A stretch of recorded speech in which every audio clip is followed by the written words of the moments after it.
Hello friends, welcome to our channel. వరుసగా 4 రోజులు బ్యాంకులు బంద్, ఇక ఇబ్బందులు తప్పవా? వీటికి సంబంధించిన పూర్తి సమాచారం మీకు వీడియోలో అందించడం అయితే జరుగుతుంది. ఎవరైతే ఫస్ట్ టైం మన ఛానల్ని చూస్తున్నారో ప్రతి ఒక్కరు కూడా లైక్ కొట్టండి, కామెంట్ చేయండి, వీడియో కూడా అందరూ కూడా షేర్ చేయడానికి ప్రయత్నించండి.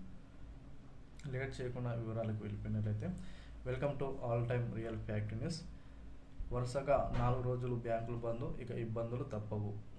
వీటికి సంబంధించిన వివరాలు ఒకసారి తెలుసుకున్నట్లయితే, ఎస్బీఐ బ్యాంకుకి సంబంధించి మే అంటే ఈ నెల 25, 26 తారీఖులలో దాదాపు 4 రోజుల పాటు బ్యాంకులు బంద్ అయ్యే అవకాశాలు ఉన్నట్లు కూడా సమాచారం అయితే రావడం జరిగింది. ఎస్బీఐ ఉద్యోగులు ఎవరైతే ఉన్నారో వారు సమ్మెకు దిగడంతో ఈ యొక్క బంద్ ప్రకటించే అవకాశాలు అయితే ఉండడం అయితే జరిగింది. వీటికి సంబంధించిన సమస్యలు కారణాలు పరిశీలించినట్లయితే, సిబ్బంది కొరత, అదేవిధంగా పెన్షన్ సమస్యకు సంబంధించి దాదాపు ఒక 16 డిమాండ్లకు ఆ యొక్క ఎస్బీఐ ఉద్యోగులు అయితే యొక్క సమ్మెకి అయితే దిగడం అయితే జరిగింది.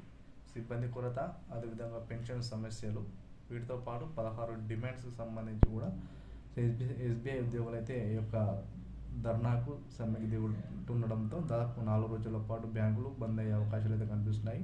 వీటితో పాటుగా సమ్మె ప్రారంభమయ్యే 2 రోజుల ముందే 4వ శనివారం, అదేవిధంగా ఆదివారంతో పాటు 2 రోజుల పాటు మొత్తంగా చూసుకుని అయితే 4 రోజుల పాటు వరుసగా సెలవులు అయ్యే అవకాశాలు అయితే కనిపించడం అయితే జరిగింది.